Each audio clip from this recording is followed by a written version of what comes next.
ongoing thing. Hello दोस्तों, कैसे आप सभी। मैं राज और मैं आपके अपने YouTube चैनल पे स्वागत करता हूँ स्पोकन इंग्लिश क्लासेस। तो दोस्तों, आज जो मैं बताने वाला हूँ ना, आप अपना नोटबुक निकाल के बैठ जाओ।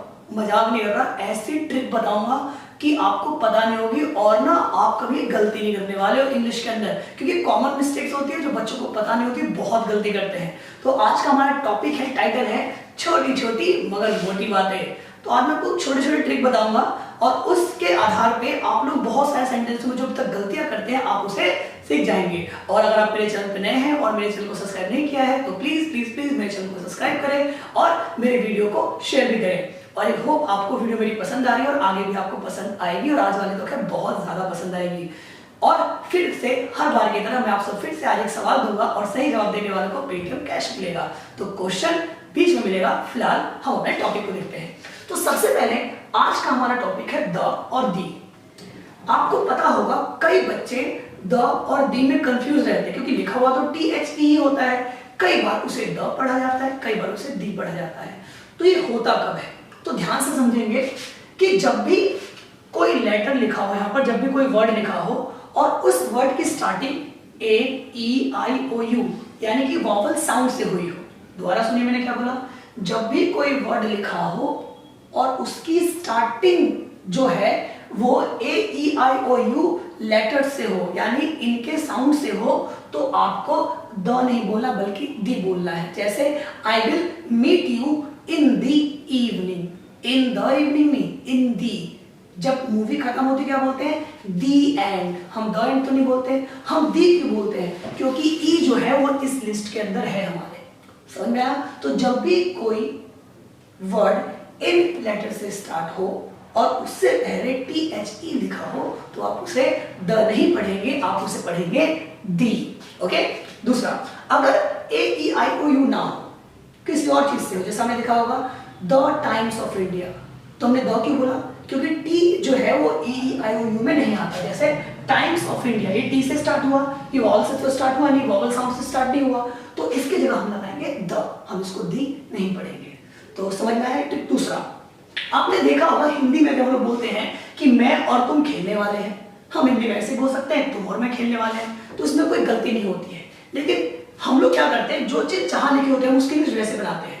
मैं और तुम खेलने वाले हैं, आप कैसे बनाएंगे इसको, I and you are about to play. लेकिन ऐसे नहीं बनता है ये। फिर आप यहाँ वाले को कैसे बनाएंगे, तुम और मैं खेलने वाले हैं, you and I are about to play. इसका एक रूल होता है, तो रूल समझते हैं उसको। रूल को एक ट्रिक्स का नाम दिया है मैंने, ट्रिक है रूल नंबर 231। अब 31 है क्या, तो 231 का मतलब, यहाँ पे दो का मतलब है सेकंड पर्सन। भैया सेकंड पर्सन क्या होता है, तो उसके लिए मैं अलग वीडियो लाऊंगा। फिलहाल ये समझिए कि सेकंड पर्सन होता है यू। अब ये क्यों होता है, कैसे होता है, बाद में बात करेंगे। Third person he, she, it, name और बहुत सारे होते हैं। ये रखिए कि यू होता है सेकंड पर्सन और आई और वी होता है first person. You second person, I और वी फर्स्ट पर्सन, और इसके अलावा जो भी है ना वो सब किस में आ जाएगा, थर्ड पर्सन में आएगा। तो आपको याद रखना है कि जब भी दो या दो से ज्यादा सब्जेक्ट्स हो तो उसको अरेंज कैसे करना है। हिंदी में कोई प्रॉब्लम नहीं है, लेकिन इंग्लिश में मान लीजिए ऐसा लिखा हुआ है कि तुम, मैं और रवि खेलने वाले हैं, तो बताइए क्या हुआ, तीन सब्जेक्ट आ गए। अब इसको ऐसे भी तो बोला जाता है, मैं, तुम और रवि खेलने वाले हैं, रवि मैं और तुम खेलने वाले हैं, रवि तुम और मैं खेलने वाले हैं। तो हिंदी के कई तरीके हो सकते हैं, लेकिन जब मैं इनका ट्रांसलेशन करूंगा तो इंग्लिश में सिर्फ इसका एक ही तरीका होगा। उसको अरेंज कैसे करना पड़ेगा, सबसे पहले सेकंड पर्सन लिखना पड़ेगा, उसके बाद थर्ड पर्सन लिखना पड़ेगा और उसके बाद लिखना पड़ेगा फर्स्ट पर्सन। एक अरेंज करके दिखाता हूं मैं आपको। जैसे यहां लिखा हुआ है मैं, तुम और रवि खेलने वाले हैं, या इनमें से मैं सबकी बात कर रहा हूं। इन सब में आप देखिए कि सेकंड पर्सन कौन सा है, सेकंड पर्सन कौन सा है, यू। यहां बताया मैंने आपको सेकंड पर्सन होता है यू।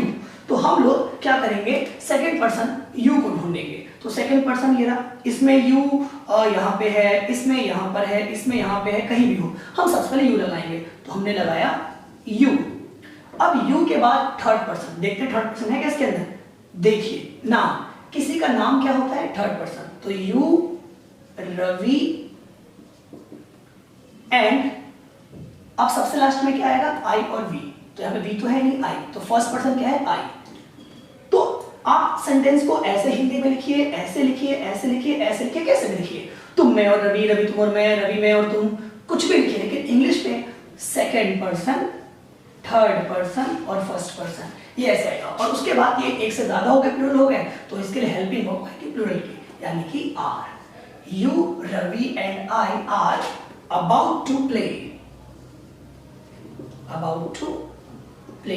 समझ में आया आपको? मैंने क्या बताया आपको कि जब भी एक से ज्यादा, 2 सब्जेक्ट हो, 3 सब्जेक्ट हो, 4 सब्जेक्ट हो, तो आपको ध्यान में ये रखना है कि सबसे पहले यू, क्योंकि वो सेकंड पर्सन है, और लास्ट में आई या वी।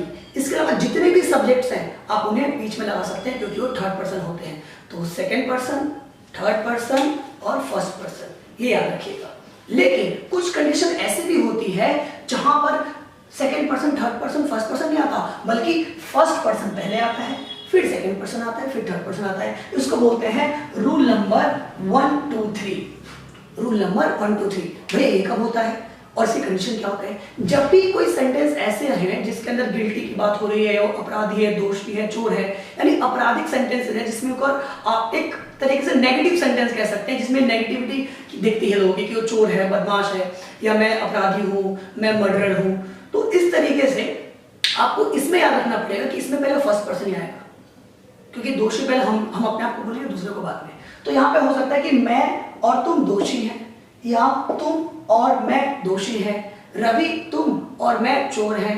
तो इसमें आपको second person, third person, first person लगाना, बल्कि इसमें लगाना पहले फर्स्ट पर्सन। तो यहां लगाएंगे पहले I and you are guilty, I and you are guilty, यानी कि मैं और तुम दोषी हैं, तुम और मैं दोषी हैं। हिंदी में कुछ भी बोल सकते हैं, लेकिन इंग्लिश में आपको फर्स्ट पर्सन लगाना पड़ेगा, फिर सेकंड पर्सन, थर्ड पर्सन। लेकिन ये रूल कब लगाएंगे? जब कोई नेगेटिविटी हो सेंटेंस के अंदर, जब उसके अंदर पता है कि अपराधी है, दोषी है, चोर है, या आपने कोई गुनाह किया है। लेकिन नॉर्मल सब्जेक्ट्स वाले में आपको 231 नंबर रूल लगाना है, ठीक है? तो सेंटेंसेस बनाते समय इनका आपको बहुत ध्यान रखना है, क्योंकि जब भी 2 या 2 से ज्यादा सब्जेक्ट एक साथ आते हैं तो लोगों को बहुत ज्यादा कंफ्यूजन हो जाती है। चलिए अब हम बात करते हैं अगले ट्रिक की। अगली ट्रिक ये है कि आपने बहुत बार देखा है, और मैंने भी देखा, हम लोग गलती करते हैं। आपने एक रूल देखा है, आपने ग्रामर का हिस्सा है प्रेपोजिशन, तो आपको पता है प्रेपोजिशन क्या है? नहीं पता तो सुन लीजिए। तो आप प्रेपोजिशन को अलग अलग से बांटिए। प्रीपोजिशन, प्रीपोजिशन मिलकर बनता है प्रेपोजिशन। तो प्री मतलब पहले, पोजिशन मतलब स्थान। तो ऐसे शब्द जो संज्ञा और सर्वनाम से पहले इस्तेमाल किए जाते हैं उसे बोलते हैं प्रेपोजिशन, जैसे कि इन, एट, अंडर, आफ्टर। जैसे मैंने बोला आफ्टर, इसके बाद बोला मैंने इन, ऑन। तो जब भी कोई प्रेपोजिशन का इस्तेमाल कहीं भी होता है और उसके बाद अगर वर्ब का इस्तेमाल किया गया है, तो हमेशा याद रखिएगा उसके साथ हमेशा आईएनजी वाली फॉर्म आएगी, यानी उसमें आईएनजी लगाएंगे। जैसे मैंने बोला घर जाने के बाद मैं सो गया, तो घर जाने के बाद रूल क्या है? हिंदी में क्या आ गया? बाद। बाद को क्या बोलते हैं? आफ्टर। और आफ्टर क्या है? प्रेपोजिशन। तो आफ्टर गो होम नहीं होगा, क्या होगा? After going home. Keep on playing, एक रूल है ना, आई कीप ऑन प्लेइंग, मैं खेलता रहता हूं। तो कीप के बाद वैसे आईएनजी आती है, लेकिन यहाँ पे एक वर्ड लग गया, क्या लग गया? ऑन।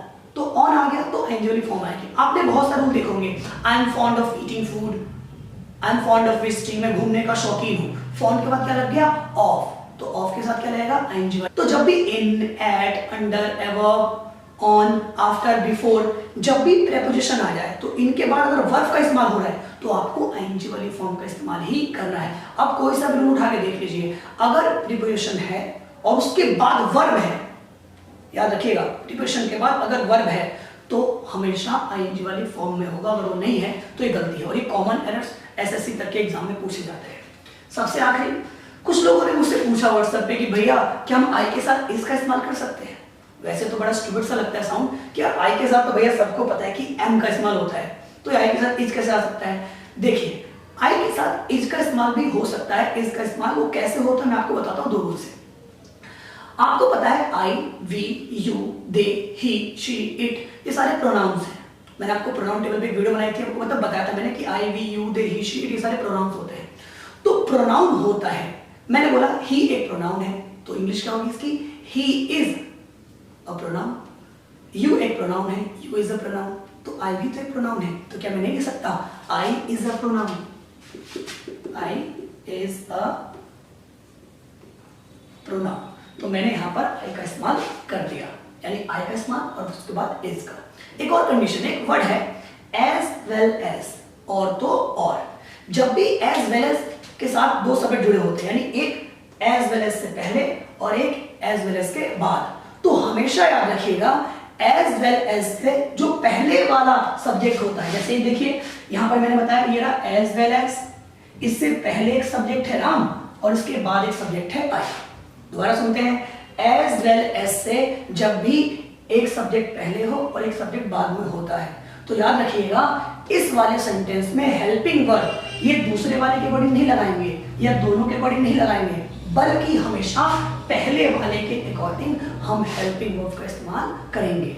तो यहाँ पर कुछ लोग क्या बोलेंगे कि Ram as well as I, भैया दो लोग हो गए तो ये तो प्लूरल हो गया, आप आर लगाओ। नहीं, एज वेल एज में ऐसा नहीं होता, आपको पहले सब्जेक्ट के अकॉर्डिंग आपको हेल्पिंग वर्ब का इस्तेमाल करना होता है। तो देखिए मैंने यहाँ पे क्या करा, राम और तो और मैं भी जा रहा हूं, यानी राम भी जा रहा है और तो मैं भी जा रहा हूं, तो राम एज वेल एज आई।